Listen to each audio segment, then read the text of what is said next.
Hello everyone. Today I'm gonna do a co-op gameplay of the Dragon's Crown for PS3. So again, this feature is only available for the PS3 version of the game.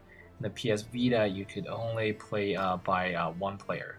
So I'm gonna choose Elf and Dwarf for this demo. So as you can see, you can choose different names and then the color of the outfit and the skin, even the skin color of your character you are building. And then, so for the second character, I'm gonna choose a dwarf. So still, same thing. It's gonna have 5 different outfit, and I'm just gonna pick this ivory white one. And then let's get started.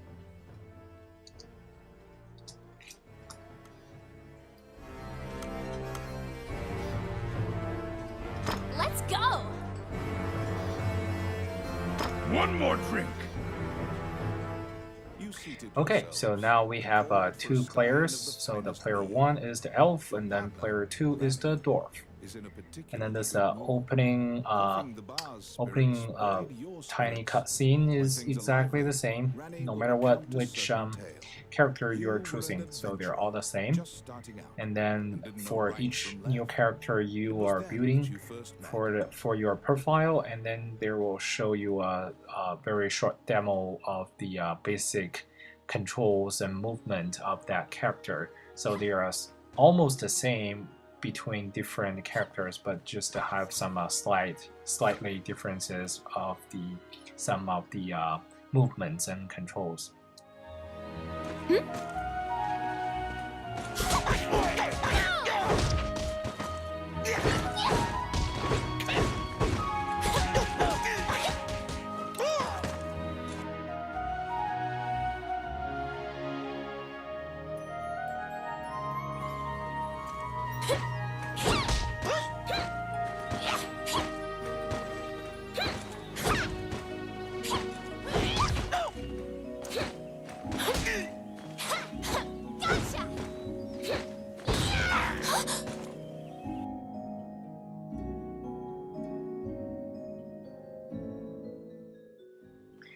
Okay, so now this is the unique part of the elf, and then if you press the circle button, it will launch arrow, or if you hold down the circle, it will charge the shot of your arrow, and then like you only have 10 arrows available each time, and then after you shot your arrows, you have to pick them up along the way. So see, you just kick down an enemy, and then you can pick up an arrow on the ground. So for other characters such as Amazon, Fighter, or Dwarf, if you press the circle button, it will just perform a very strong strike for a range of enemies, and then you will lose your weapon for a few seconds. So for the elf, you lose 1 arrow.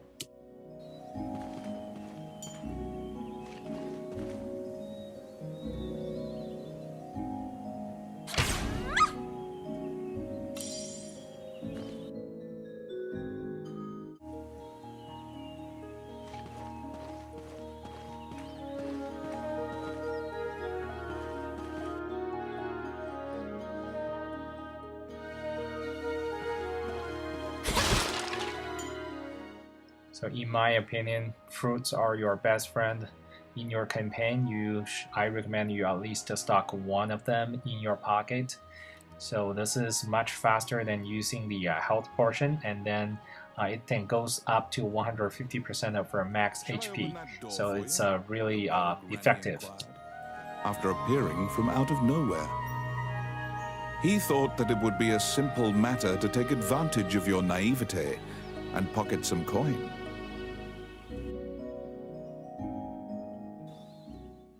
So now, opening the door, and then our little tutorial is finished.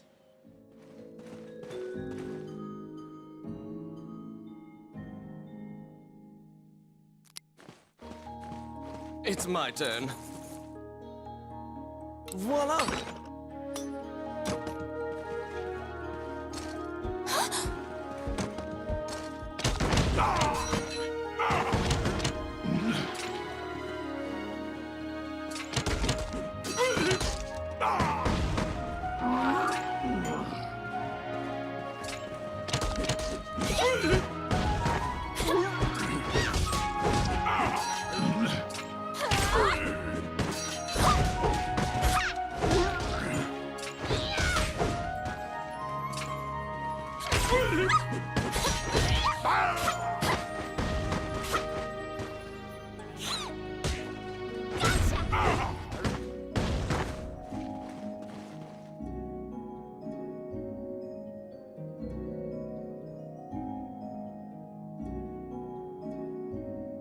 Since that point, you've been journeying under mutually beneficial terms. You handle combat, and Rani handles locks. So now we went back to the Dragon's Heaven Inn, and then a second player joins the party. And then now we have 2 players playing co-op together. As an adventurer, like many of your fellows, you strove to challenge the dangerous labyrinths here. The labyrinths were every bit as... There is one thing to mention. If you have multiple players co-op together, and then there's only one player can be in control. So that means that only one player can choose the different positions on the map or the different options available for you. And then who is in control only determines by who is getting in to the door or triggers the event first. Like a statue, he appraises you with a look and dismissively states that only worthless adventurers leave their equipment in disrepair. Your travels thus far have left your equipment positively thrashed. You resolve to rectify that before returning. So now the Guildmaster will ask you to go to the magical shop to repair your weapons. Magical equipment.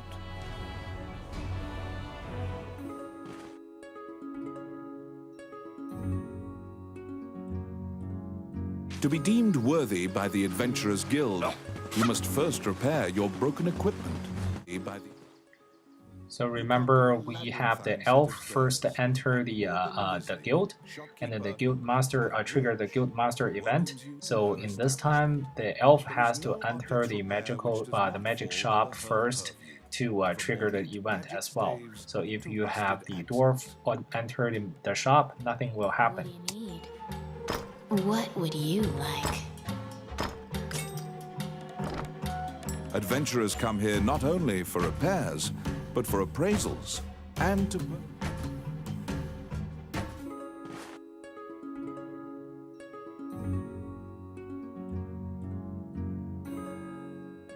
Your equipment is now unmarred. You should return to the guild and see if the guildmaster deems you worthy.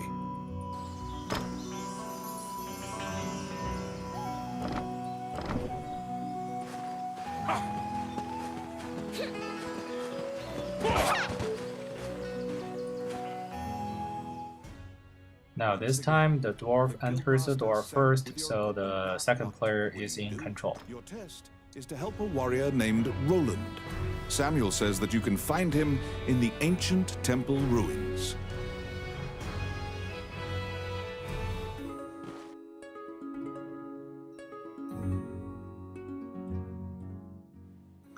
So same thing. The dwarf triggers the event to go to the gate. So if you use elf to open the map, it won't allow you to go outside the gate. You only have to use the dwarf to open the map and then go outside the door. A magic gate was recently found in the ruins on the outskirts of town. Use that to reach your destination.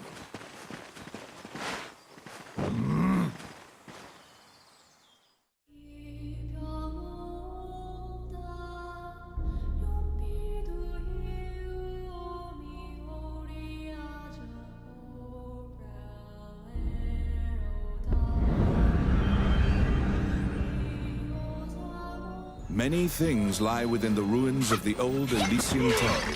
Some quiescent, some far less so. An ancient dragon, spoken of in myths, is said to have destroyed the Elysian civilization in one night. You liberated a fairy that was trapped in a cage.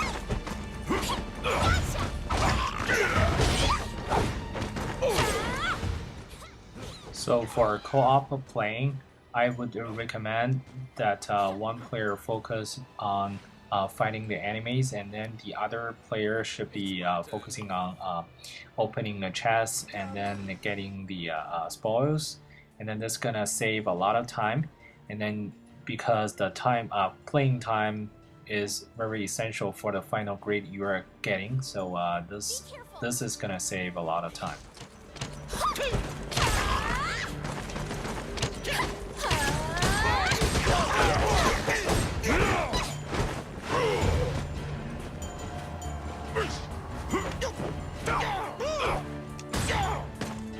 For adventurers who went missing in the ruins. For you to pass your guild exam, you must help him. Roland tells you to search in the ruins that are submerged in water. Much time has passed since the missing were last seen. He tells you to bring back their bones if they are found dead. They're here!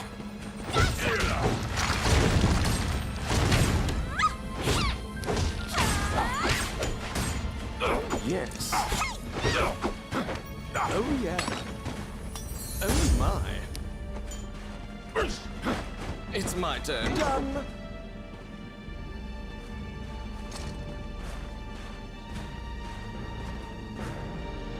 The Orc army is apparently getting here.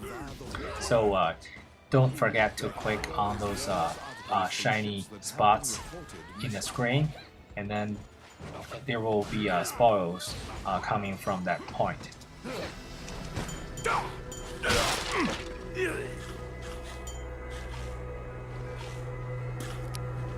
Let's see. Oh, yeah. Outstanding. I got it.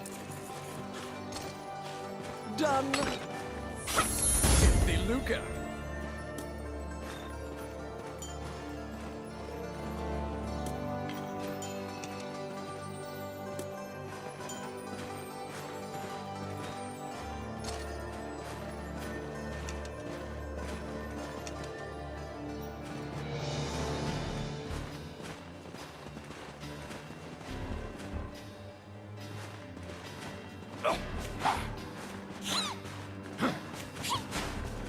An ambush!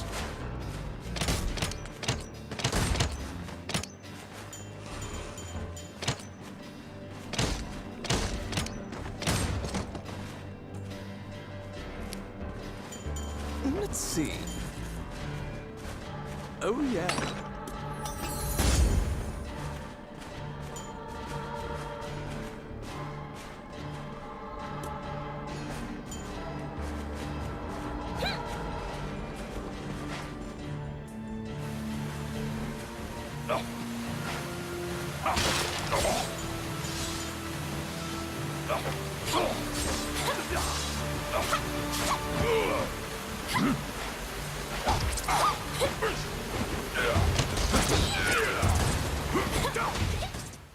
So the Dwarf is very powerful, and then it's better to have Dwarf on the front line to encounter the enemies first, and then having the Elf on the sidelines to shooting in range.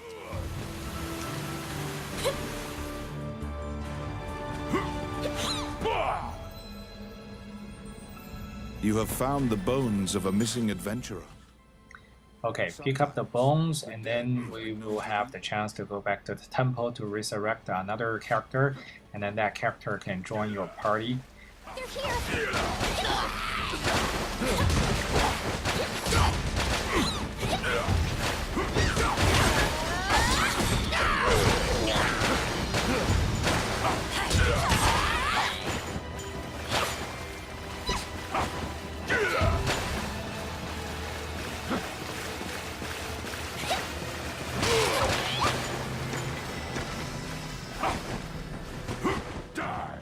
Oh, the Harpy!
There seem to be more nests similar to this one spread throughout the area.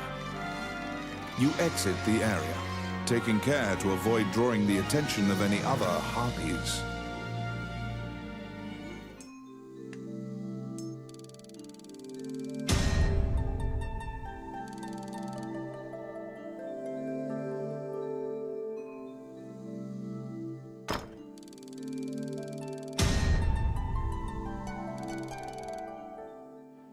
Okay, so we both level up, and then we got several spoils. And then for those spoils, first you don't even know what their stats are. You have to appraise them first, and then you can just sell them without appraisal. And then after the appraisal, the selling price will increase a little bit, but will not cover the appraisal cost. So that means if you do not want to keep those spoils, don't appraise them. Report your work to the Guildmaster.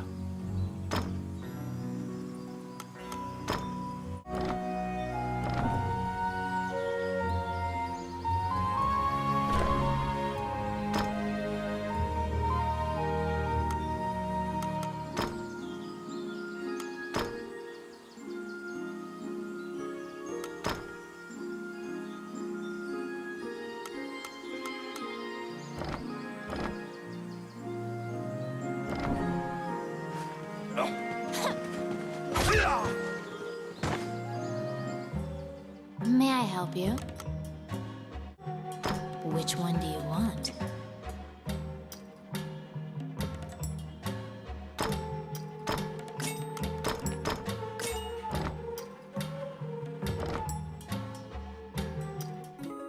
You have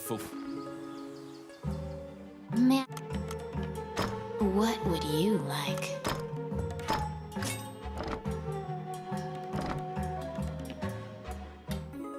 You have fulfilled the request. Report your work to the Guildmaster. You return to the guild to report your quest. However, Samuel gives you an additional task. It is possible to resurrect the dead with their bones. He tells you to go to the temple to attempt the resurrection. So now the Guildmaster asks us to go to the temple to resurrect the bone we just got. Proceed there immediately. And let's go to the temple to find out.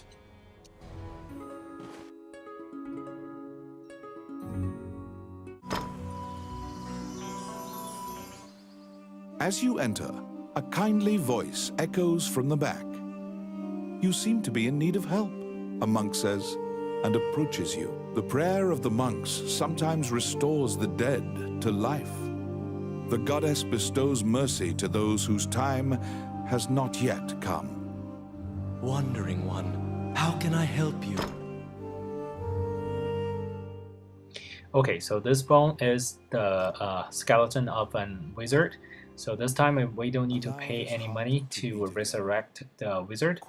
And then, but in the future, if you get more bones in your gameplay, and then when you come back to the temple, you have to pay a certain amount of money to resurrect it. Or you can choose to bury the bones without resurrected, and then you will get an item in return. The adventurer pledges their allegiance to you. Any adventurers you resurrect will wait for you at the inn. So now we are going back to the Dragon's Heaven Inn, and then inside the inn you can choose your characters you have just resurrected, and then to choose them to join your party. Bring them back and resurrect them so that they can assist you.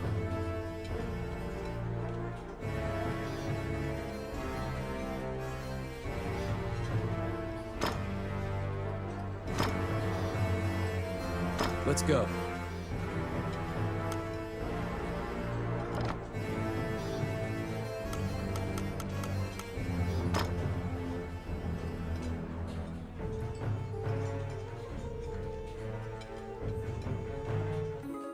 You have fulfilled the request. Report your work to the Guildmaster.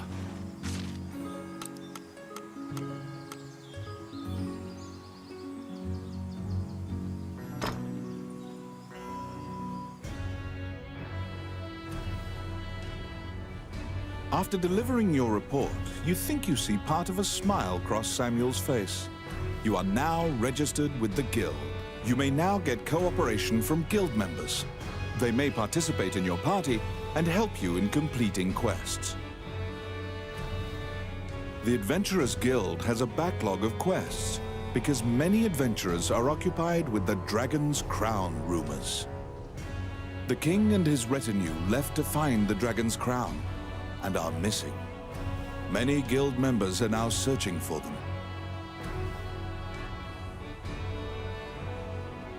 The existence of this crown that supposedly controls dragons is disputed, but the king was obsessed with finding it. Samuel hurriedly assigns you a new task. You get the feeling that he deems you reliable and trustworthy. It's a request from this country's Prime Minister. The quest's details will be provided at the castle. You wonder about the lives of the powerful people in that grand castle. You happily accept the job.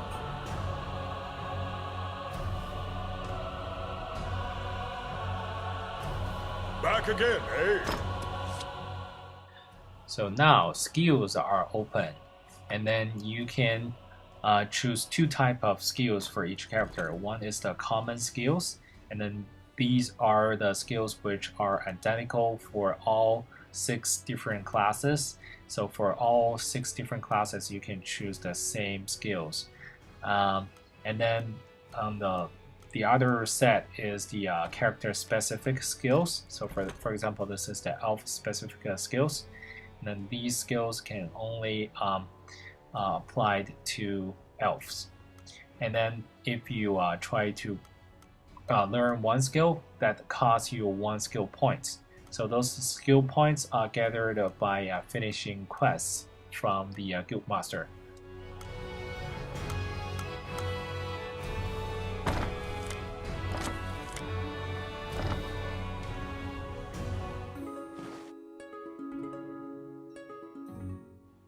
So now let's go to the castle. You accepted a new request from the guild. You must go to the castle for further details. Okay, so this part is probably the part I've been disagreeing with the creators of this game, because for this whole settings of the game and then the costumes of the players, everything was set to be like probably in the medieval era, and probably 13th century or the 14th century settings.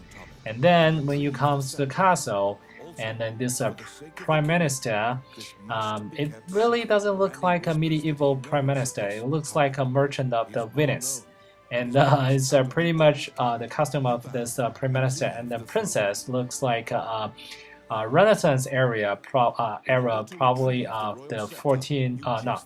the 16th or the 17th century characters in Venice. So it really doesn't fit. So, but I'm not a big expert of the European history, but I might be wrong. But just my feeling.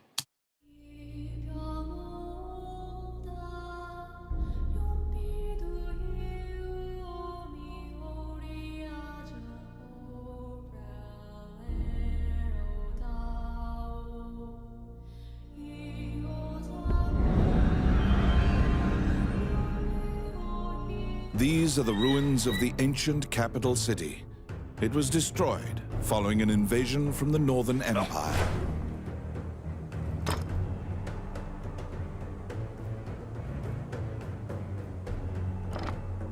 Now it is a dangerous place, full of dragons.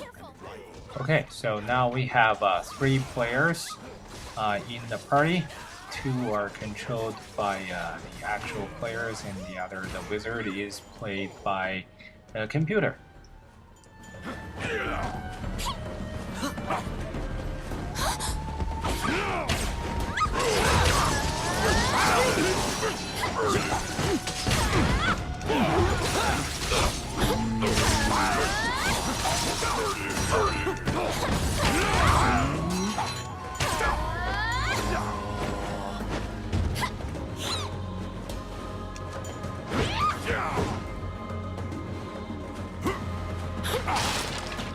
They're coming.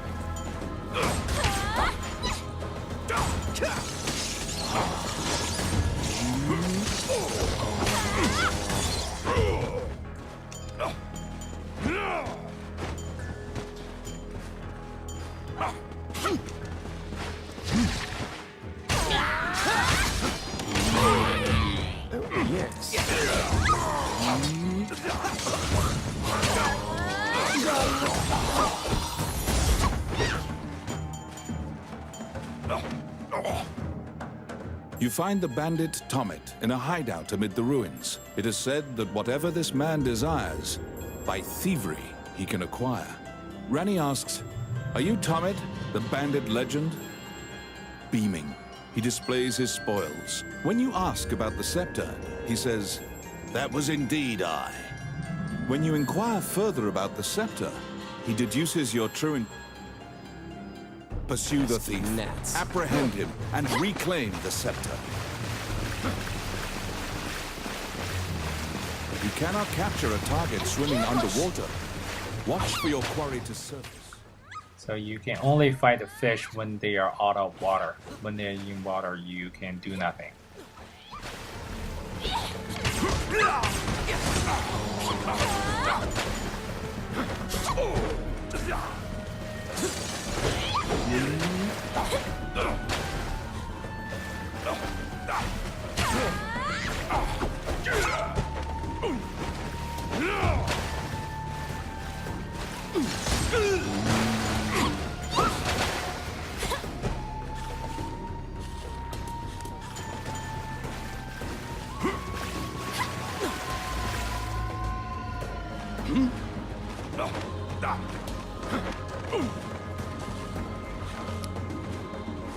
It's my turn. Oh, yeah. They're here!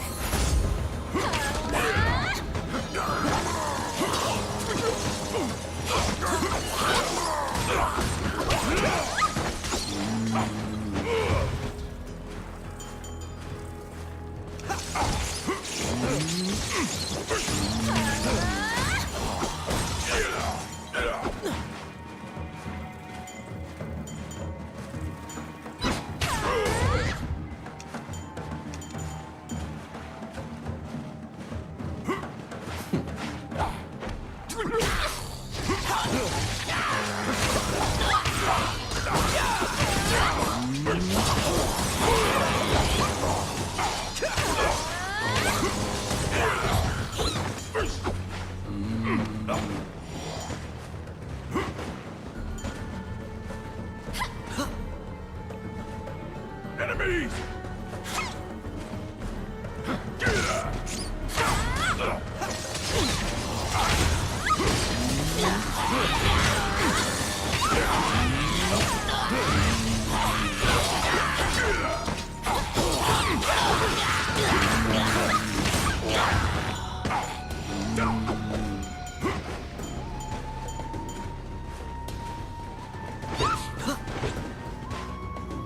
They're coming. Oh, another bone. So who's gonna be? Let's find out later. And for the fruits, I really recommend you can divide them evenly between the characters, the players in your party, because for those AI controlled characters, there's no way you can add HP for them. So if they die, they die. So you'd better to give them some fruit to keep in their pockets.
Oh, we got an 8 this time.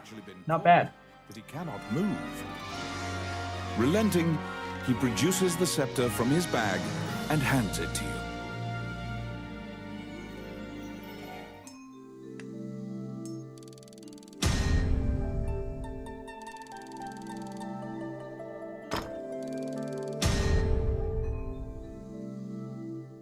You have reclaimed the Now royal we scepter, get back the royal scepter, and then our request is finished.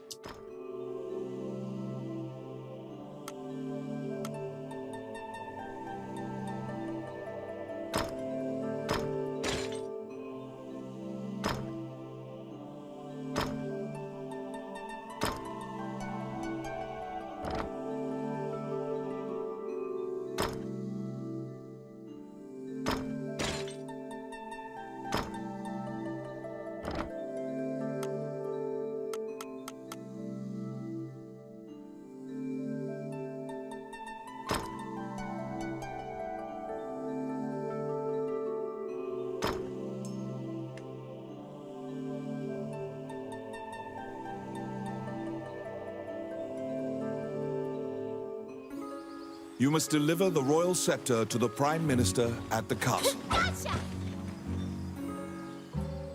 Welcome to my shop. Which one do you want?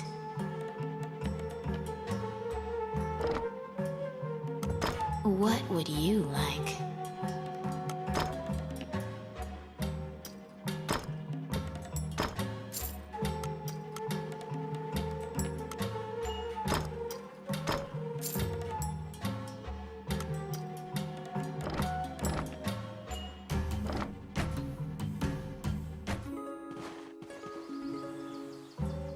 May I help? Which one do you want? What would you like?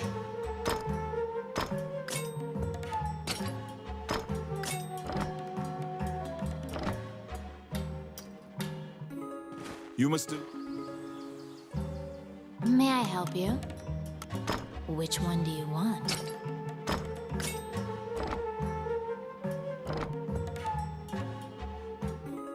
You must deliver the royal scepter to the Prime Minister at the castle.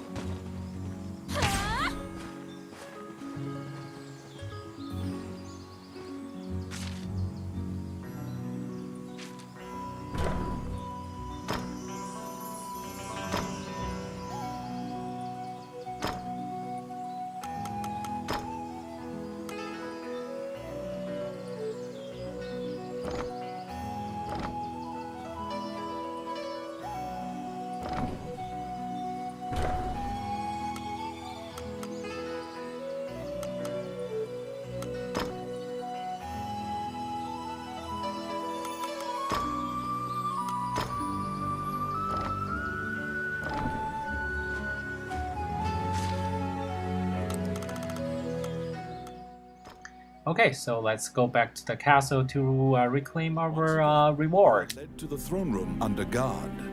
This time, a man stands there with a presumptuous grin. The man tells you to hand over the scepter. You tell him that you don't know what he's talking about. The man's mouth transforms into a twisted grin, and he signals his guards. They inch closer, swords at the ready. What? You fall into a fighting stance. As soon as you steel yourself for battle, the Prime Minister and the Princess burst in. The Prime Minister orders the guards near you to stand down. The man twirls his cape and leaves, as if nothing happened. You sigh, relieved that you didn't have to shed blood in the castle to resolve the problem. The Prime Minister tells you that man was Count Dean, the younger brother of the king. He's trying to usurp the throne. The scepter indicates the throne's heir. The Prime Minister says Dean had Tommet steal it. Okay, thank you for watching, and then please stay tuned for the following gameplays. He pays you for completing the request.